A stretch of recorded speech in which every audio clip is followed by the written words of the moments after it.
Dear friends and students, you are listening to the book Glimpses of World History by Pandit Jawaharlal Nehru. Chapter 81. Japan Shuts Herself Up. July 23rd, 1932. From China, we might as well go on to Japan, making a very brief stay in Korea on the way. The Mongols had of course dominated Korea. They had tried to attack Japan also, but without success. Kublai Khan sent several expeditions to Japan, but they were repelled. The Mongols never seemed to have felt at ease on the sea. They were essentially continental people. Japan, being an island, escaped them. Soon after the Mongols were driven out of China, there was a revolution in Korea, and the rulers who had submitted to the Mongols were driven out. The leader of this revolt was a patriot Korean, Yi Tae-jo. He became the new ruler and the founder of a dynasty which lasted over 500 years. From 1392 till quite recent times, when Japan annexed Korea. Seoul was then made the capital, and it has remained so ever since. We cannot go into these 500 years of Korean history. Korea, or Chosen, as it was again called, carried on as an almost independent country, but under the shadow of China and often paying tribute to it. With Japan, there were several wars, and on some occasions, Korea was successful. But now, there is no comparison between the two. Japan is a great and powerful empire, with all the vices of imperialist powers. Poor Korea is a bit of this empire, ruled and exploited by the Japanese, and struggling rather helplessly but bravely for her freedom. But this is recent history, and we are still in the distant past. In Japan, you will remember that the shogun had become the real ruler towards the end of the 12th century. The emperor was almost a figurehead. The first shogunate, known as the Kamakura shogunate, lasted for nearly 150 years and gave the country efficient government and peace. The usual decline of the ruling dynasty followed, and inefficiency and luxury and civil war. There were conflicts between the emperor, who wanted to assert himself, and the shogun. The emperor failed, and so did the old shogunate, and a new line of shoguns rose to power in 1338. This was the Ashikaga shogunate, which lasted for 235 years. But this was a period of conflict and war. It was almost contemporaneous with the Mings in China. One of these shoguns was very anxious to win the goodwill of the Mings, and he went so far as to acknowledge himself the vassal of the Ming emperor. Japanese historians are very annoyed at this slight to Japan and bitterly denounce this man. Relations with China were naturally very friendly, and a new interest arose in Chinese culture, which was then flowering under the Mings. Everything Chinese was studied and admired: painting, poetry, architecture, philosophy, and even the science of war. Two famous buildings, the Kinkakuji, the Golden Pavilion, and the Ginkakuji, the Silver Pavilion, were built at this time. Side by side with this artistic development and luxury, there was much suffering of the peasantry. Taxation of the peasants was exceedingly heavy, and the burden of the civil wars fell largely on them. Conditions became worse and worse, till the central government hardly functioned. The Portuguese arrived in 1542 during these wars. It is interesting to note that firearms were first brought to Japan by them. This seems very strange, as China had long known them. And indeed, Europe had come to know of them from China, through the Mongols. 3 men ultimately rescued Japan from the 100-years-old civil war. They were Nobunaga, a daimyo or noble, Hideyoshi, a peasant, and Tokugawa Ieyasu, one of the great nobles. By the end of the 16th century, the whole of Japan was again united. Hideyoshi, the peasant, was one of the ablest statesmen of Japan. But it is said that he was very ugly, short and stumpy, with a face like that of an ape. Having united Japan, these people did not know what to do with their large army. So, for want of any other occupation, they invaded Korea. But they repented soon enough. The Koreans defeated the Japanese navy and controlled the Sea of Japan between the two countries. They did this largely with the help of a new kind of ship with a roof like the back of a tortoise and with iron plates. These ships were called tortoise boats. They could be rowed backwards or forwards at will, and the Japanese warships were destroyed by these boats. Tokugawa Ieyasu, the third of the men named above, managed to profit greatly by the civil wars. So much so that he became vastly rich and owned nearly 1/7 of Japan.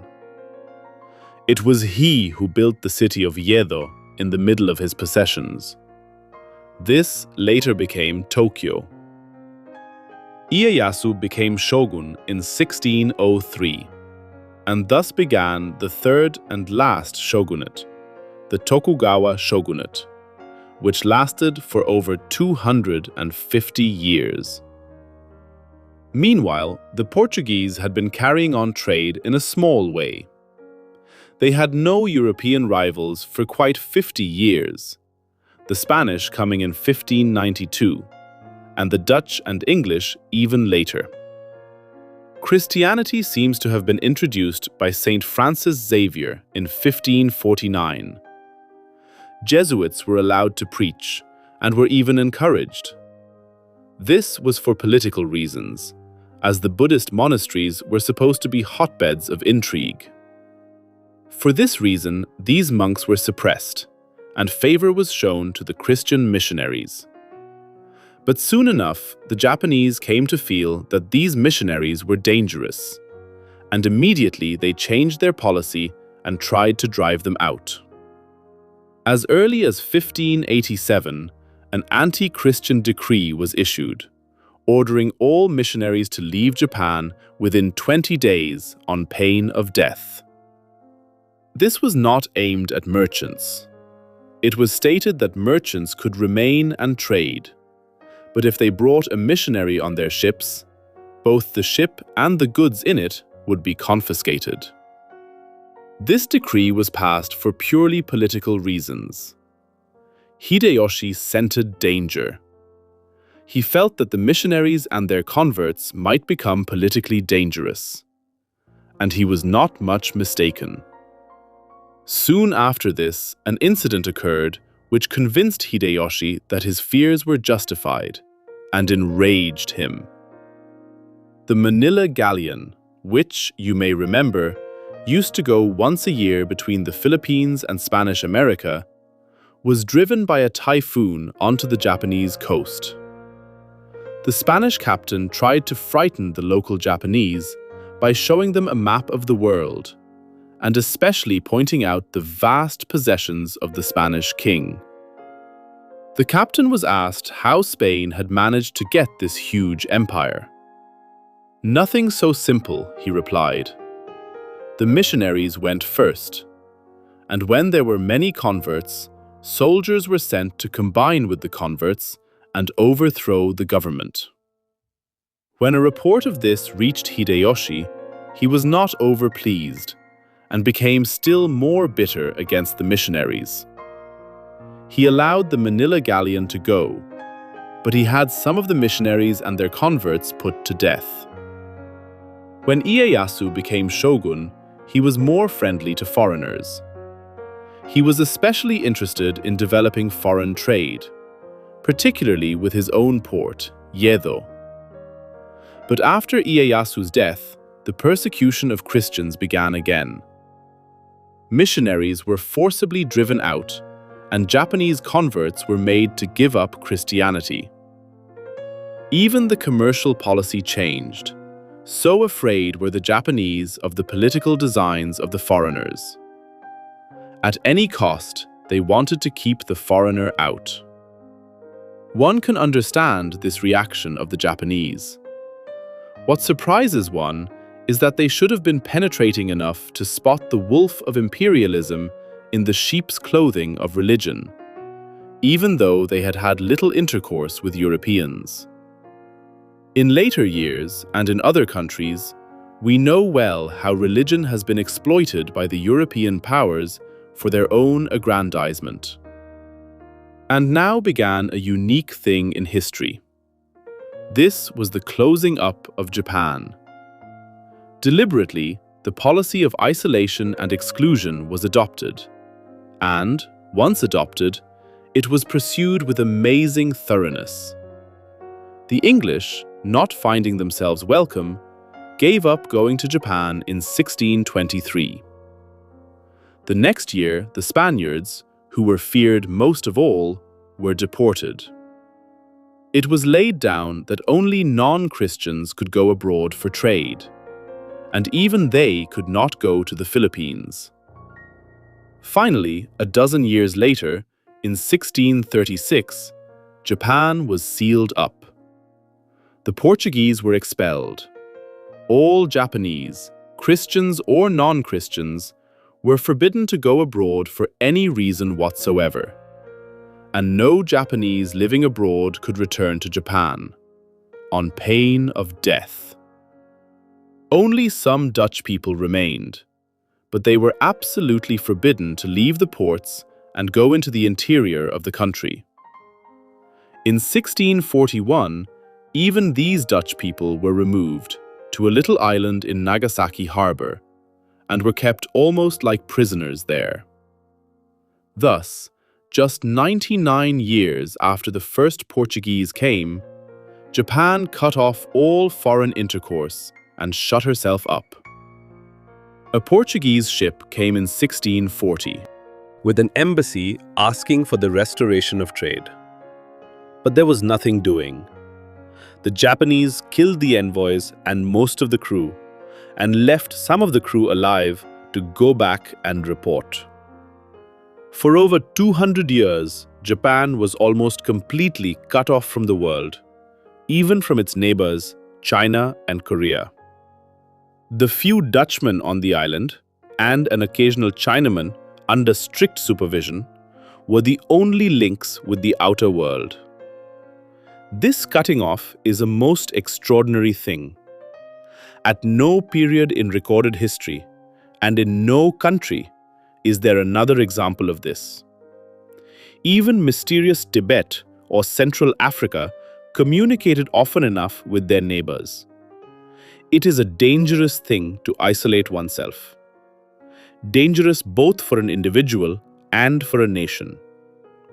But Japan survived it, and had internal peace and recovered from the long wars. And when at last, in 1853, she opened her door and windows again, she performed another extraordinary thing. She went ahead with a rush, made up for lost time, caught up to the European nations, and beat them at their own game. How dull is the bald outline of history, and how thin and lifeless are the figures that pass through it. Yet sometimes, when one reads a book written in the olden time, life seems to pour into the dead past, and the stage seems to come quite near to us, and living and loving and hating human beings move on it. I have been reading about a charming lady of old Japan, the Lady Murasaki, who lived many hundreds of years ago, long before the civil wars of which I have written in this letter. She has written a long account of her life at the emperor's court in Japan. And as I read extracts from this, with its delightful touches and intimacies and courtly futilities, the Lady Murasaki became very real to me. And a vivid picture arose of the limited but artistic world of the court of old Japan. Dear friends and brothers, you are listening to the book Glimpses of World History by Pandit Jawaharlal Nehru. Chapter 82, Europe in Turmoil, August 4th, 1932. I have not written these letters to you for many days. It must be nearly 2 weeks since I wrote. One has moods in prison, as indeed one has in the world outside too.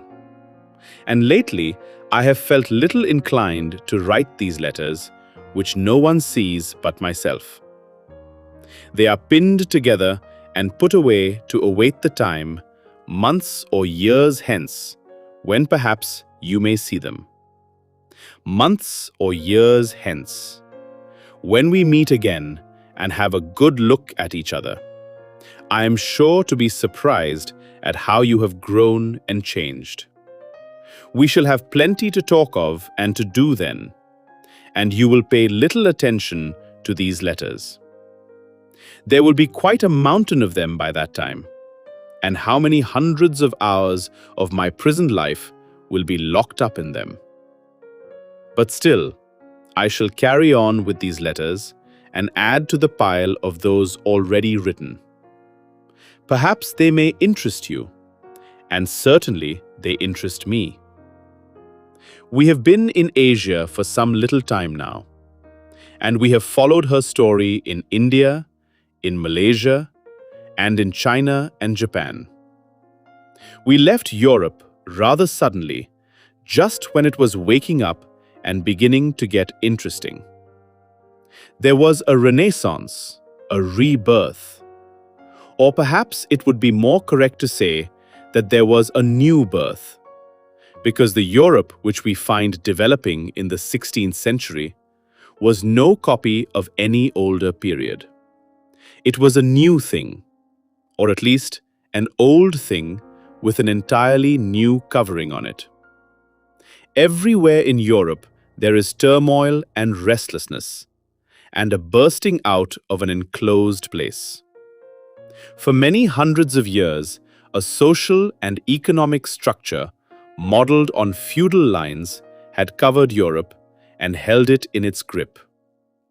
For a while, this shell prevented growth, but the shell was cracking now in many places.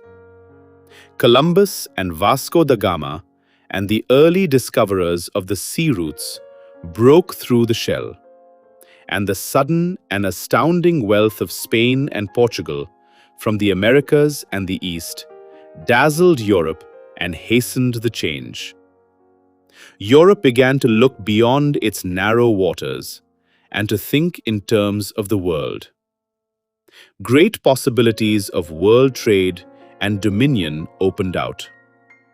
The bourgeoisie grew more powerful, and feudalism became more and more of a hindrance in Western Europe. Feudalism was already out of date. The essence of this system had been the shameless exploitation of the peasantry. There had been forced labor, unpaid work, all manner of special dues and payments to the lord. And this lord himself was the judge. The suffering of the peasantry had been so great that, as we have seen, peasant riots and wars had broken out frequently. These peasant wars spread and became more and more frequent, and the economic revolution which took place in many parts of Europe, replacing the feudal system with the middle class or bourgeois state, followed, and was largely brought about by these agrarian revolts and jacqueries. But do not think that these changes were brought about quickly. They took long, and for scores of years, civil war raged in Europe. A great part of Europe was indeed ruined by these wars.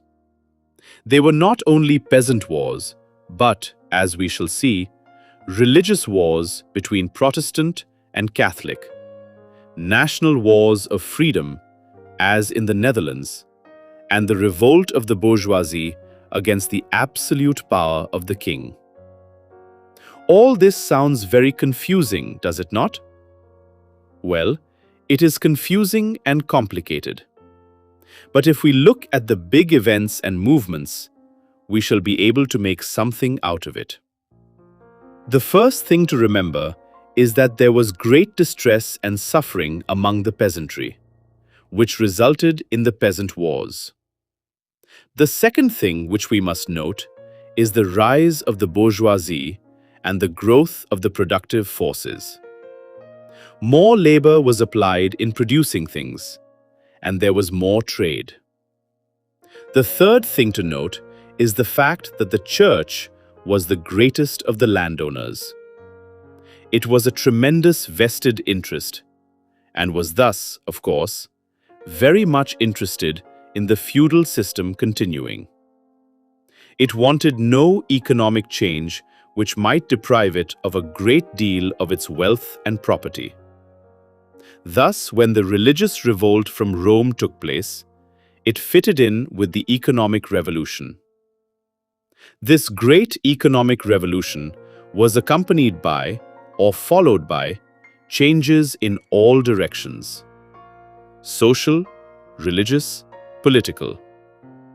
If you take a distant and large enough view of Europe in the 16th and 17th centuries, you will be able to make out how all these activities and movements and changes were interrelated and connected together.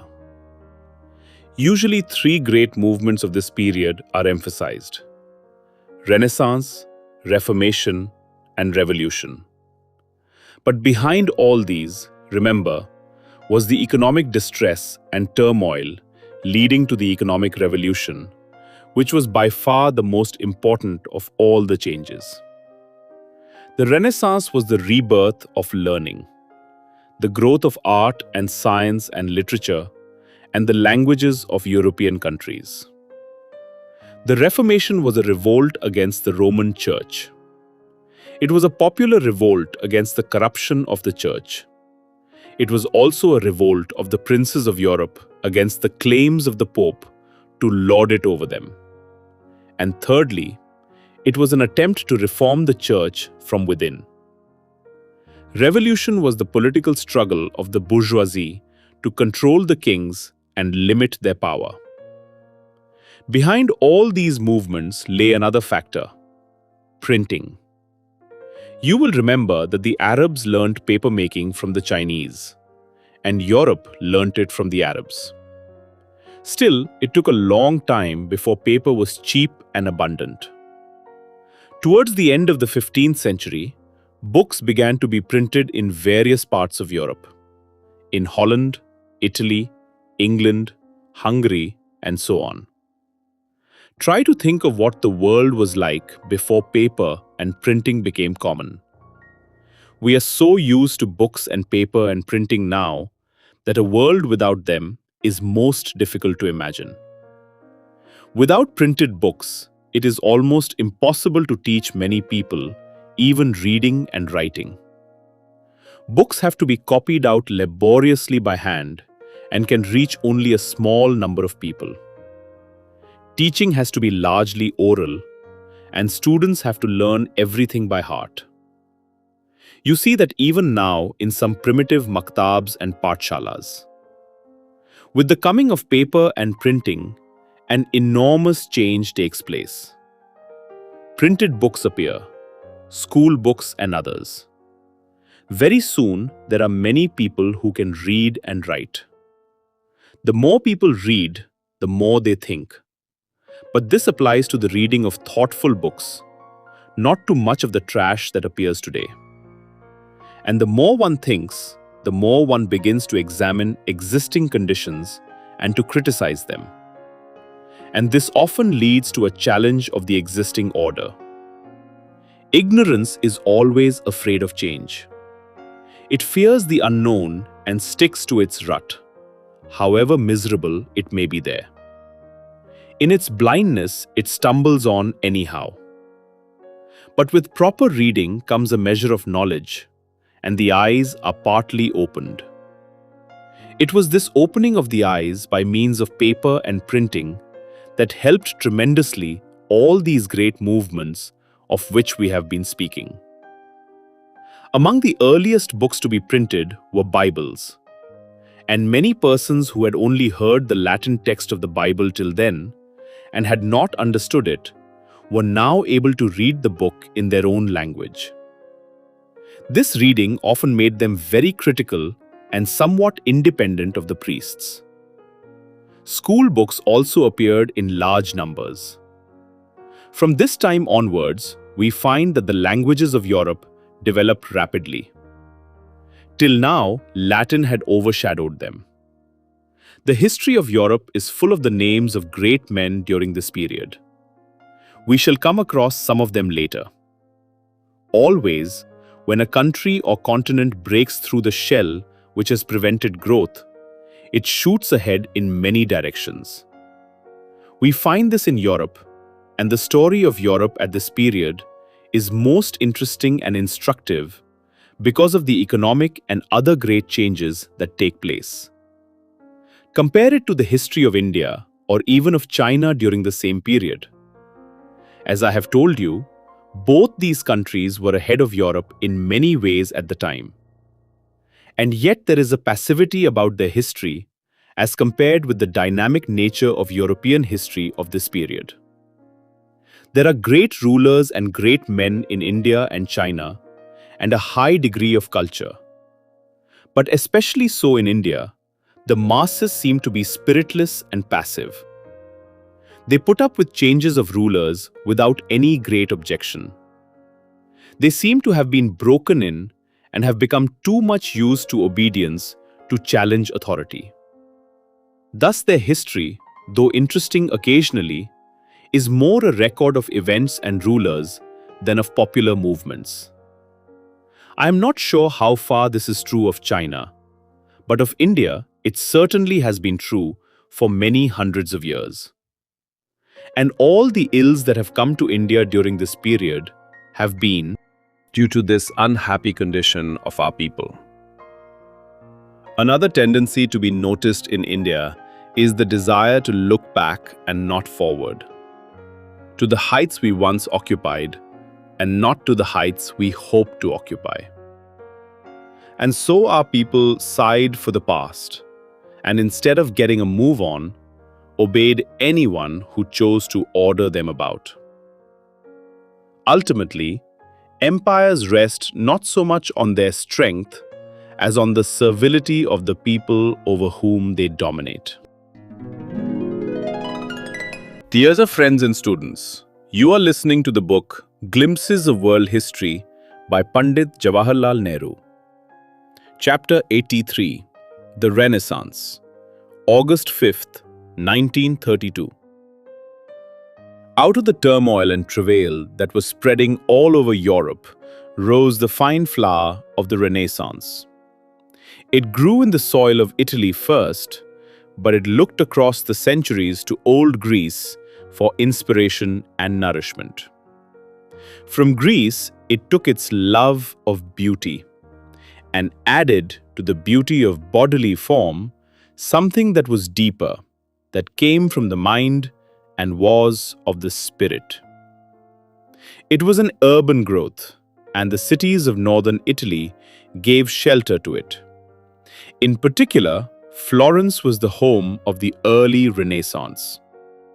Florence had already produced, in the 13th and 14th centuries, Dante and Petrarch, the two great poets of the Italian language. During the Middle Ages, it was for a long time the financial capital of Europe, where the big money lenders congregated. It was a little republic of rich and not very admirable people who often ill-treated their own great men. Fickle Florence, it has been called. But, in spite of the moneylenders and the despots and tyrants, this city produced, in the second half of the 15th century, three remarkable men: Leonardo da Vinci, Michelangelo, and Raphael. All three of them were very great artists and painters. Leonardo and Michelangelo were great in other directions also. Michelangelo was a wonderful sculptor, hewing mighty figures out of the solid marble. And he was a great architect, and the mighty Cathedral of St. Peter's in Rome was largely fashioned by him. He lived to a tremendous age, nearly 90, and almost to his dying day, he labored at St. Peter's. He was an unhappy man, always seeking for something behind the surface of things, always thinking, always attempting amazing tasks. One paints with his head, not with his hands, he once said. Leonardo was the oldest of the three, and in many ways the most wonderful. Indeed, he was the most remarkable man of his age, and, remember, it was an age which produced many great men. A very great painter and sculptor, he was also a great thinker and scientist. Always experimenting, always probing, and trying to find out the reason for things, he was the first of the great scientists who laid the foundations of modern science. Kindly nature, he said, sees to it that you may find something to learn everywhere in the world. He was a self-taught man and began teaching himself Latin and mathematics at the age of 30. He became a great engineer also, and he was the first to discover that blood circulated through the body. He was fascinated by the structure of the body. Coarse people, he said, of bad habits and shallow judgments, do not deserve so beautiful an instrument, such a complex anatomical equipment as the human body. They should merely have a sack for taking in food and letting it out again, for they are nothing but an alimentary canal. He was himself a vegetarian and was very fond of animals. A habit of his was to buy caged birds in the market and set them free immediately. Most amazing of all were Leonardo's attempts at aviation or flying in the air. He did not succeed, but he went a good way towards success. There was no one to follow up his theories and experiments. Perhaps, if there had been a couple of Leonardos to follow him, the modern aeroplane might have been invented 200 or 300 years ago. This strange and wonderful man lived from 1452 to 1519. His life, it is said, was a dialogue with nature. He was always asking questions and trying to find answers to them by experiment. He seemed to be ever reaching forward, trying to grasp the future. I have written about these three men of Florence, and especially about Leonardo, because he is a favorite of mine. The history of the Republic of Florence is not very pleasant or edifying. with its intrigues and despots and knavish rulers. But much may be forgiven Florence. We may excuse even her moneylenders because of the great men she has produced. The shadow of these great sons of hers lies on her still. And as you pass the streets of this beautiful city, or look at the lovely Arno as it flows by under the medieval bridges, an enchantment seems to come over you, and the past becomes vivid and alive. Dante goes by, and Beatrice, the lady he loved, passes, leaving faint perfume trailing behind her. And Leonardo seems to walk along the narrow streets, lost in thought, pondering over the mysteries of life and nature. So the Renaissance flowered in Italy from the 15th century and gradually traveled to other Western countries. Great artists tried to put life into stone and canvas, and the galleries and museums of Europe are full of their paintings and sculptures. In Italy, there was a decline in the artistic renaissance by the end of the 16th century. In the 17th century, Holland produced great painters, one of the most famous being Rembrandt. And in Spain, about this time, there was Velázquez. But I shall not mention more names. There are so many of them. If you are interested in the great master painters, go to the galleries and look at their works. Their names are of little account. It is their art and the beauty they created that have a message for us. During this period, the 15th to the 17th centuries, science also gradually forges ahead and comes into its own. It had a stiff fight with the church, for the church did not believe in making people think and experiment. For it, the earth was the center of the universe, and the sun went round it, and the stars were fixed points in the heavens. Anyone who said otherwise was a heretic and might be dealt with by the Inquisition. In spite of this, a Pole named Copernicus did challenge this belief and proved that the earth went round the sun. Thus, he laid the foundations of the modern idea of the universe. He lived from 1473 to 1543. Somehow, he managed to escape the wrath of the church for his revolutionary and heretical opinions. Others who came after him were not so fortunate. Giordano Bruno, an Italian, was burned in Rome by the church in 1600 for insisting that the earth went round the sun, and that the stars were themselves suns. A contemporary of his, Galileo, who made the telescope, was also threatened by the church. But he was weaker than Bruno and thought it more expedient to recant. So he admitted to the church that he was mistaken in his folly, and that the earth was, of course, the center of the universe, and the sun went round it. Even so, he had to spend some time in prison doing penance.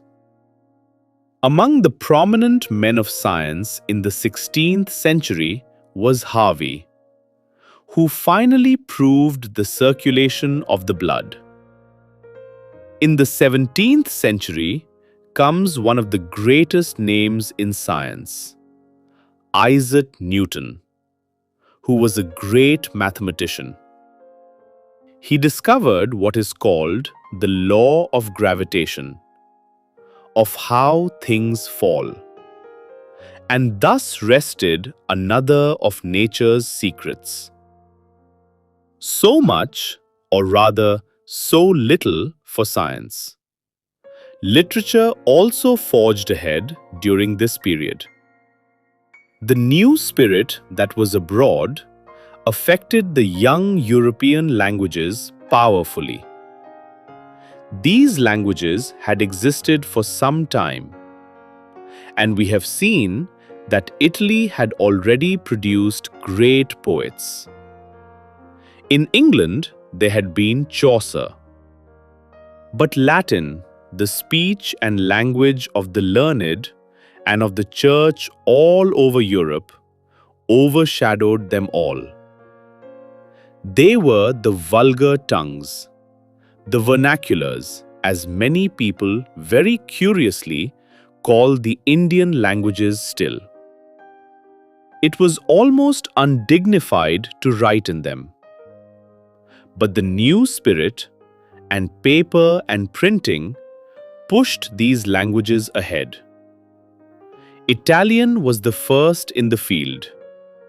Then followed French and English and Spanish, and last of all, German. In France, a band of young writers in the 16th century resolved to write in their own language, and not in Latin, and to improve their vulgar tongue till it became a suitable medium for the best of literature. So the languages of Europe progressed and gained in richness and power, till they became the fine languages they are today. I shall not mention the names of many famous writers. I shall give just a few. In England, there was the famous Shakespeare, from 1564 to 1616. And immediately following him in the 17th century was Milton, the blind poet of Paradise Lost. In France, there were the philosopher Descartes and the dramatist Molière, both in the 17th century. Molière was the founder of the Comédie Française, the great state theatre in Paris. A contemporary of Shakespeare in Spain was Cervantes, who wrote Don Quixote. One other name I shall mention, not because of its greatness, but because it is well known. This is Machiavelli, another Florentine. He was just an ordinary politician of the 15th, 16th centuries. But he wrote a book called The Prince, which became famous. This book gives us a glimpse into the minds of the princes and politicians of the day.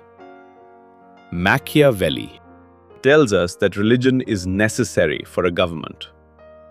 Not, mind you, to make people virtuous, but to help govern them and keep them down. It may even be the duty of the ruler to support a religion which he believes to be false. A prince, says Machiavelli, must know how to play at once man and beast, lion and fox. He neither should nor can keep his word when to do so will turn against him. I venture to maintain that it is very disadvantageous always to be honest. Useful, on the other hand, to appear pious and faithful, humane and devout. Nothing is more useful than the appearance of virtue. Pretty bad, is it not? The greater the scoundrel, the better the prince.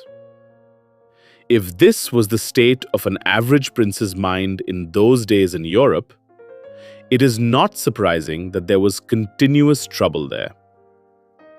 But why go so far back? Even today, the imperialist powers behave much like the Prince of Machiavelli.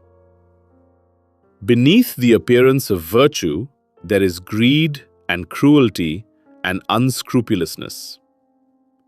Beneath the kid glove of civilization, there is the red claw of the beast.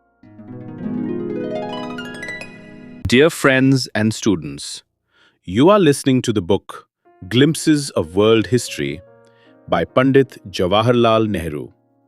Chapter 84, The Protestant Revolt and the Peasants' War. August 8, 1932. I have written several letters to you already about Europe during the 15th to the 17th centuries.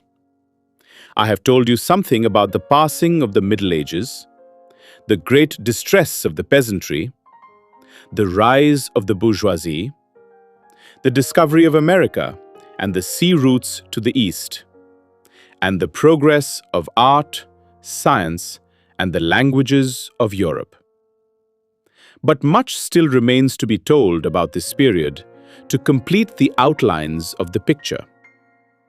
Remember that my last two letters, as well as the one about the sea routes, and this one that I am writing, and perhaps one or two others to follow, deal with the same period in Europe. I write separately about different movements and activities, but they took place more or less at the same time, and each influenced the other. Even before the times of the Renaissance, there had been rumblings in the body of the Roman Church. Both the princes and peoples of Europe were beginning to feel the heavy hand of the Church, and to grumble a little, and to doubt. Frederick II, the Emperor, you will remember, had quite an argument with the Pope, and cared little even for excommunication. These signs of doubt and disobedience angered Rome, and it resolved to crush the new heresy. For this purpose, the Inquisition was created, and there was the burning of unhappy men who were styled heretics, and women who were accused of being witches, all over Europe. John Huss of Prague was tricked and burnt, and thereupon his followers in Bohemia, the Hussites, raised the banner of revolt. Not all the terrors of the Inquisition could put down this new spirit of revolt against the Roman Church. It spread, and to it was added, no doubt, the feeling of the peasantry against the Church as a big landowner. And the princes in many places encouraged this spirit for selfish reasons. They were casting envious and covetous eyes on the vast properties of the Church. The printing of books and Bibles added to the smoldering fire. Early in the 16th century, there rose in Germany Martin Luther, who was to become the great leader of the revolt against Rome. He was a Christian priest who, after a visit to Rome, became disgusted with the corruption and luxury of the Church. This controversy grew and grew till it split the Roman Church into two and divided Western Europe into two camps, religious as well as political. The old Orthodox Greek Church of Russia and Eastern Europe kept apart from this controversy. So far as it was concerned, Rome was itself far removed from the true faith. In this way began the Protestant Revolt. It was called Protestant because it protested against various dogmas of the Roman Church. Ever since then, there have been two main divisions of Christianity in Western Europe: Roman Catholic and Protestant. But the Protestants are divided up into many sects. This movement against the Church is called the Reformation. It was, in the main, a popular revolt against the corruption as well as the authoritarianism of the Church. Side by side with this, many princes wanted to put an end to all attempts by the Pope to dominate over them. They resented very much the interference of the Pope in their political affairs. There was also a third phase of the Reformation, an attempt by loyal churchmen to reform the Church of its abuses from within. You will perhaps remember the two orders of the Church, the Franciscan and the Dominican. In the 16th century, just about the time Martin Luther was gaining strength, a new church order was started by a Spaniard, Ignatius of Loyola. He called it the Society of Jesus, and its members were called Jesuits. I have already referred to the Jesuits visiting China and the East. This Order of Jesus was a very remarkable society. It aimed at training people for efficient and whole-time service of the Roman Church and the Pope. It gave a hard training, and so successful was this that it produced remarkably efficient and faithful servants of the Church. So faithful were they to the Church that they obeyed it blindly and without questioning, and they gave their all to it. Where the Church stood to gain by it, they would sacrifice themselves willingly to it. Indeed, they had a reputation for being wholly without scruple in the service of the Church. The good of the Church justified and excused everything. This remarkable body of men was of the greatest help to the Roman Church. Not only did they carry its name and message to distant lands, but they raised the standard of the Church in Europe. Partly on account of the internal movement for reform, and largely because of the menace of the Protestant Revolt, there was much less corruption in Rome. Thus the Reformation split the Church into two, and at the same time reformed it internally to some extent. As the Protestant Revolt developed, some of the kings and princes of Europe sided with one party, some with the other. Religious motives had little to do with this. It was mostly a question of politics and the desire for gain. The emperor of the Holy Roman Empire at that time was Charles V, a Habsburg. Owing to the marriages of his father and grandfather, he happened to inherit a large empire, which included Austria, Germany, nominally, Spain, Naples and Sicily, the Netherlands and Spanish America. It was a favorite method in Europe in those days, this way of adding to one's dominions by marriage. Thus Charles, for no merit of his own, happened to rule over half of Europe, and for a while he seemed to be a great man. He decided to side with the Pope against the Protestants. The idea of the Reformation was not in keeping with the idea of empire. But many of the smaller German princes sided with the Protestants, and there were two factions throughout Germany, the Roman and the Lutheran. This naturally resulted in civil war in Germany. In England, the much-married Henry VIII went against the Pope and favored the Protestants, or rather himself. He coveted the property of the Church, and, after breaking with Rome, he confiscated all the rich lands of the abbeys and monasteries and the churches. A personal reason for his break with the Pope was that he wanted to divorce his wife and marry another woman. In France, the position was peculiar. The chief minister of the king was the famous Cardinal Richelieu, who practically ruled the kingdom. Richelieu kept France on the side of Rome and the Pope and crushed Protestantism there.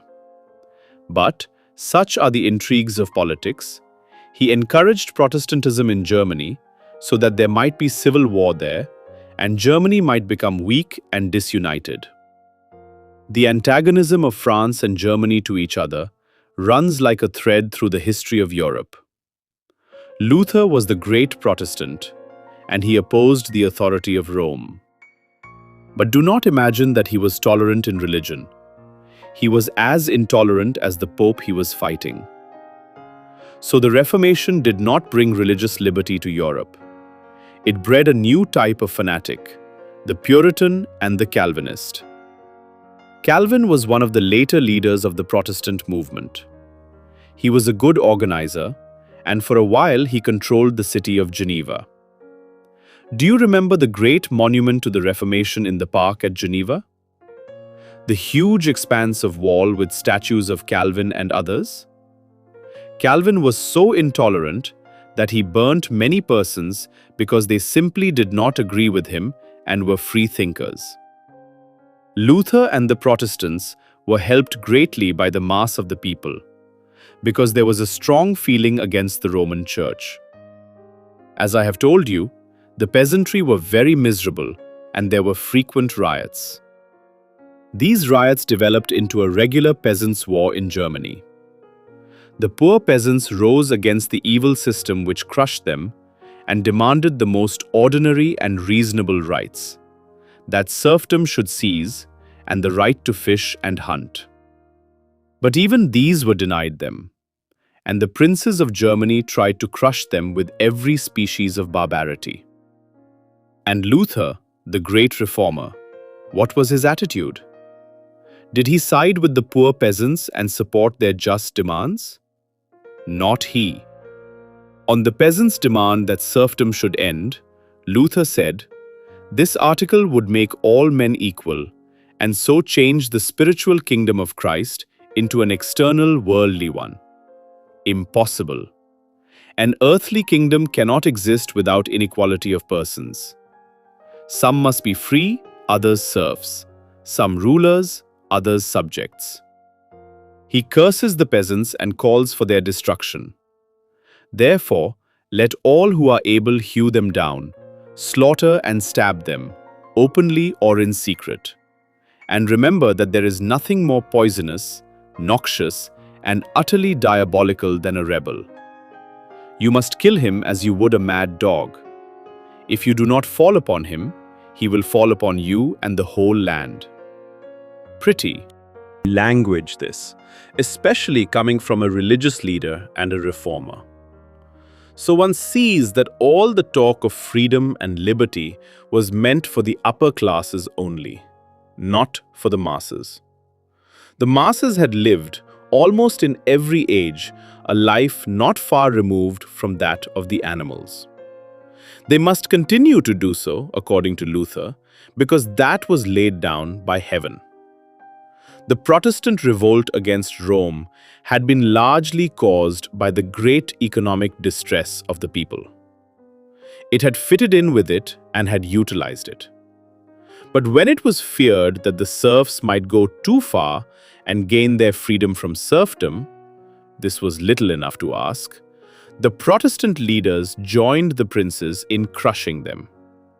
The day of the masses was still far distant. The new age that was dawning was the age of the middle classes, the bourgeoisie. From all the conflicts and wars of the 16th and 17th centuries, one can see this class almost inevitably rising step by step. Wherever this rising bourgeoisie was fairly strong, there Protestantism spread. There were many kinds and sects of Protestants. In England, the king made himself the head of the church, the defender of the faith, and the church practically ceased to be a church and became just a department of the government. The Church of England has continued to be so ever since. In other countries, especially in Germany, Switzerland, and the Netherlands, other sects grew in prominence. Calvinism spread, because it was in keeping with the growth of the bourgeoisie. In religious matters, Calvin was terribly intolerant. There was torture and burning for the heretics, and the strictest discipline of the faithful. But in business matters, his teaching was more in keeping with growing trade and industry, which the Roman teaching was not. Profits in business were blessed, and credit was encouraged. So the new bourgeoisie adopted this new version of the old faith and, with a perfectly easy conscience, went on making money. They had utilized the masses in their fight against the feudal nobles. Now, having triumphed over the nobles, they ignored or sat upon the masses. But the bourgeoisie had to face many obstacles yet. There was the king still in the way. The king had joined with the men of the town in fighting the nobles. Now that the nobles had been reduced to powerlessness, the king was much stronger, and he seemed to be master of the field. The contest between him and the middle classes was yet to come. Dear friends and students, you are listening to the book Glimpses of World History by Pandit Jawaharlal Nehru. Chapter 85, Autocracy in 16th and 17th Century Europe.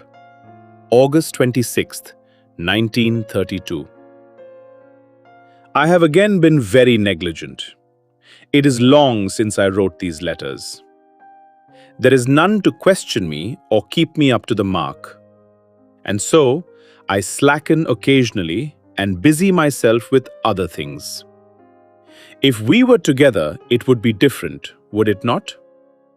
But why should I write then, if you and I could talk to each other? My last letters to you were about Europe at a time of great turmoil and change. They dealt with the great changes in the 16th and 17th centuries.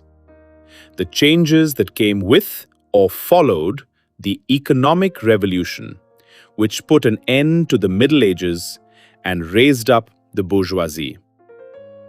In our last letter, we saw Christendom in Western Europe breaking up into two factions, Catholic and Protestant. Germany was the special battleground of the religious struggles between these two factions, because the two parties were more or less evenly balanced. The other countries of Western Europe were also involved, to some extent, in these struggles. England kept apart from the continental religious struggle. Under her king, Henry VIII, she cut herself off from Rome without much internal disturbance and established a church of her own, which was something between the Catholic and the Protestant. Henry cared little for religion. He wanted the church lands, and he got them. And he wanted to marry again, and he did so. Thus, the main result of the Reformation was to free the kings and princes from the leading strings of the Pope. While these movements of the Renaissance and Reformation and the economic turmoil were changing the face of Europe, what was the political background like? What was the map of Europe like in the 16th and 17th centuries? It was, of course, a changing map during these 200 years. Let us then look at the map as it was early in the 16th century. In the southeast, the Turks hold Constantinople, and their empire advances into Hungary. In the southwest corner, the Muslim Saracens, descendants of the Arab conquerors, have been driven away from Granada, and Spain has emerged as a Christian power under the joint rule of Ferdinand and Isabella. The long centuries of conflict between Christian and Muslim in Spain have made the Spaniard cling to his Catholic religion passionately and with bigotry. It is in Spain that the terrible Inquisition is established. Under the glamour of the discovery of America and the wealth that this is bringing her, Spain is beginning to play a leading part in European politics. Look at the map again. We recognize England and France, much as they are now. In the center of the map is the empire, divided up into many German states, each of which was more or less independent. It is a curious collection of little states under princes, dukes, bishops, electors, and such like persons. There are also many towns with special privileges, and the northern commercial towns have joined up and formed a confederation. Then there is the Republic of Switzerland, in fact free, but not yet formally recognized to be so. The Republic of Venice, and also other city republics in northern Italy. The territory belonging to the popes, round about Rome, called the Papal States, and the Kingdom of Naples and Sicily to the south of them.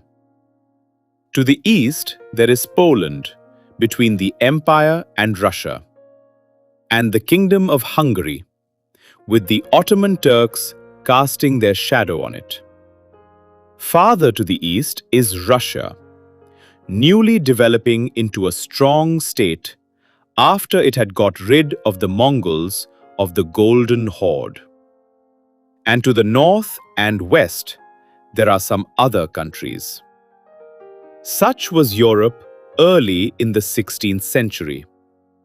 In 1520, Charles V became emperor. He was a Habsburg, and, as we have seen, he managed to inherit the kingdoms of Spain and of Naples and Sicily and the Netherlands. It is strange how whole countries and peoples changed masters in Europe because of certain royal marriages. Millions of people and great countries were just inherited. Sometimes they were given as dowries.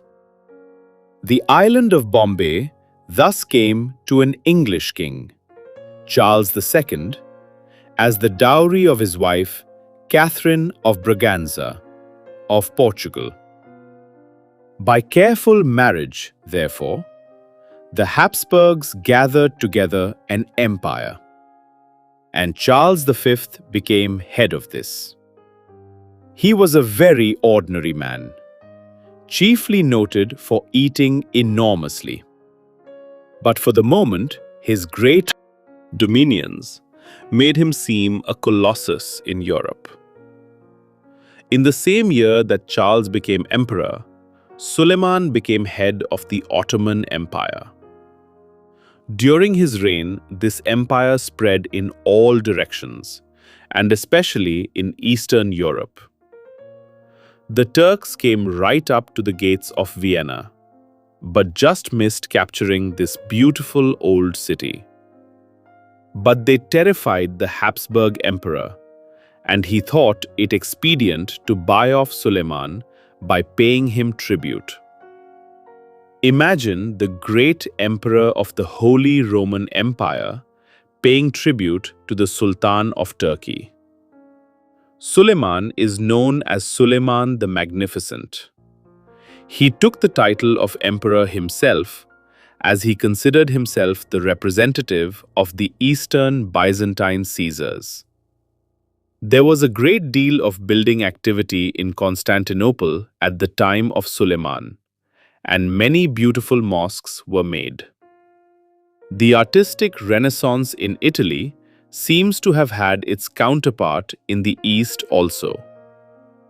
Not only in Constantinople was there artistic activity, but in Persia and in Khorasan in Central Asia, beautiful paintings were being made.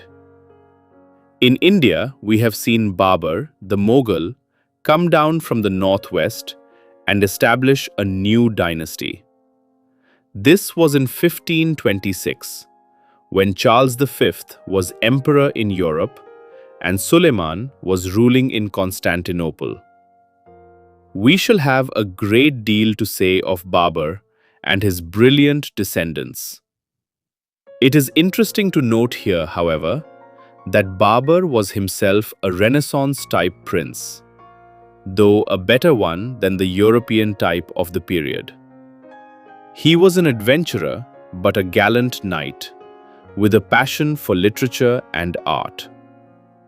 In the Italy of that period, there were also princes who were adventurers and lovers of literature and art, and their petty courts had a superficial brilliance.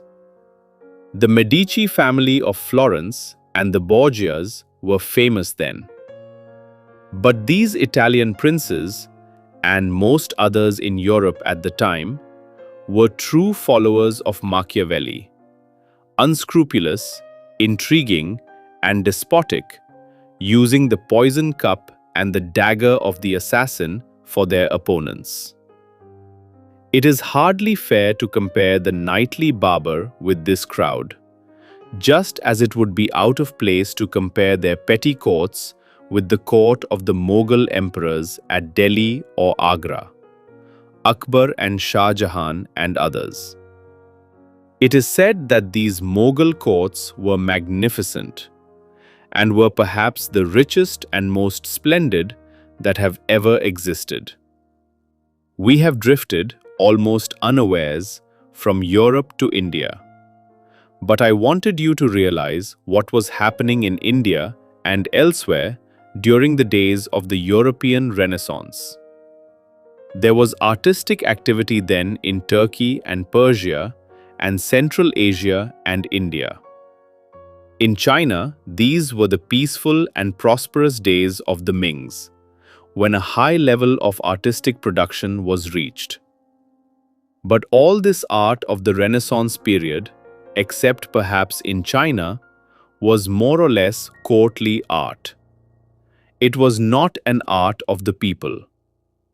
In Italy, after the great artists, some of whose names I have mentioned, passed away, the later Renaissance art became trivial and unimportant. So Europe in the 16th century was divided between Catholic and Protestant princes. Princes counted then, not their people. Italy, Austria, France, and Spain were Catholic. Germany half Catholic and half Protestant. England Protestant simply because her king chose to be so. And because England was Protestant, this was enough reason for Ireland, whom England tried to conquer and oppress, to remain Catholic. But it is not quite correct to say that the religion of the people did not matter. It did matter in the end, and many a war and revolution took place because of it. It is difficult to separate the religious aspect from the political and the economic.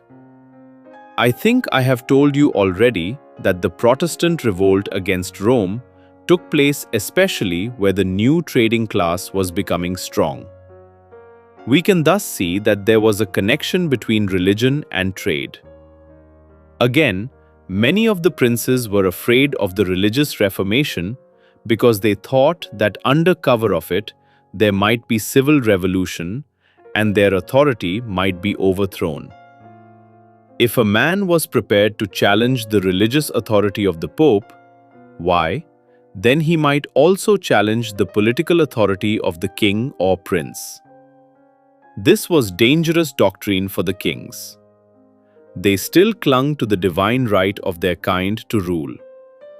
Even the Protestant princes were not prepared to give this up. And yet, in spite of the Reformation, kings were all-powerful in Europe. At no previous period were they so autocratic. Previously, the great feudal nobles checked them and often challenged their authority. The merchants and bourgeoisie did not like these nobles. Neither did the king. So with the help of the merchant class, as well as the peasantry, the king crushed the nobles and became all-powerful. The bourgeoisie, although they had grown in power and importance, were not strong enough yet to check the king. But soon the middle classes began to object to many things that the king did. In particular, they objected to repeated and heavy taxation and to interference in religion. The king did not like this at all. He was annoyed at their presumption in objecting to anything that he did. So he put them in jail and punished them otherwise. There was arbitrary imprisonment, just as there is today in India, because we refuse to submit to the British government. The king also interfered with trade. All this made matters worse, and resistance to the king grew.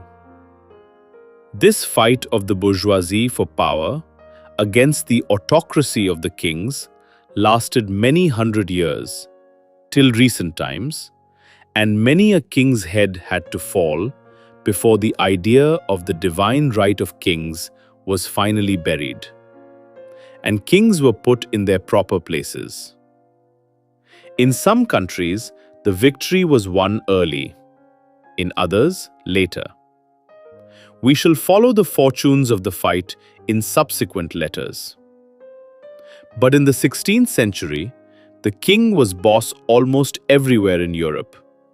Almost, but not quite. You will remember that in Switzerland, the poor peasants of the mountains had dared to defy the great Habsburg monarch and had won their freedom. So, in the European sea of absolutism and autocracy, the little peasant republic of Switzerland stood out as an island, where kings had no place. Soon matters came to a head in another place, the Netherlands, and the fight for popular and religious liberty was fought out and won. It is a little country, but it was a great fight against the greatest power in Europe then, Spain. Thus, the Netherlands gave a lead to Europe. Then came a struggle for popular freedom in England, which cost a king his head and gave the victory to the Parliament of the day. The Netherlands and England thus took the lead in these struggles of the bourgeoisie against autocracy. And because the bourgeoisie won in these countries, they were able to take advantage of the new conditions and forge ahead of other countries. Both built powerful navies later. Both developed trade with distant countries, and both laid the foundations of empire in Asia. We have not said much about England so far in these letters. There was little to say, as England was not a very important country in Europe. But a change now takes place, and as we shall see, England rapidly forges ahead. We have referred to Magna Charta and the early beginnings of Parliament, and to the peasant troubles and civil wars between different dynasties. During these wars, murder and assassination by the kings were common enough. Large numbers of the feudal nobles died in the battles, and thus their class lost its strength.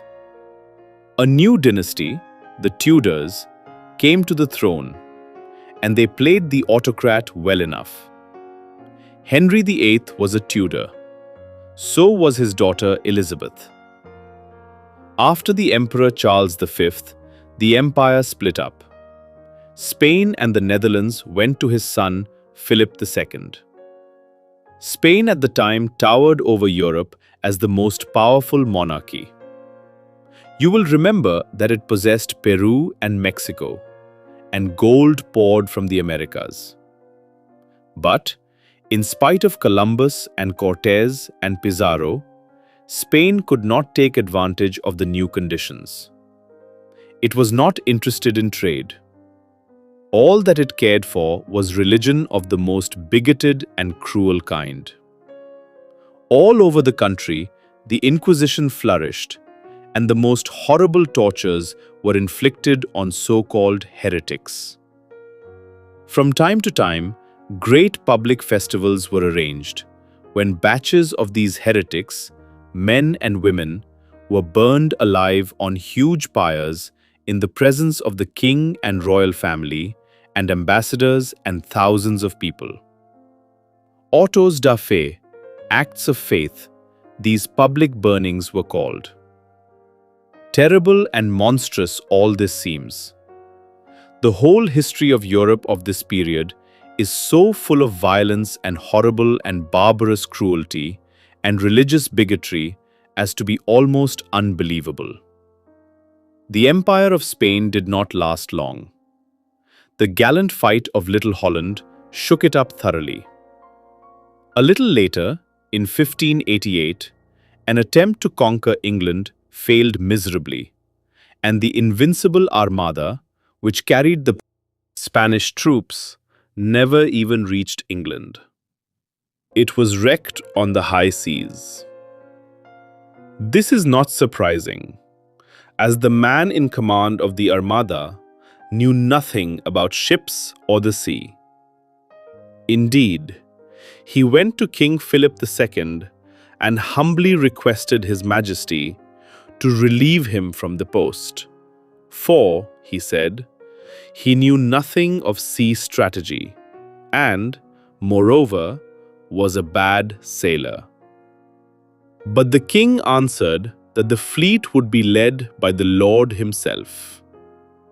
So gradually, the Empire of Spain faded away. In the days of Charles V, it was said that the sun never set on his empire, a saying which is often repeated about another proud and overbearing empire today. Dear friends and students, you were listening to the book Glimpses of World History by Pandit Jawaharlal Nehru. Please subscribe to the channel and help us grow. Thank you for listening. Goodbye.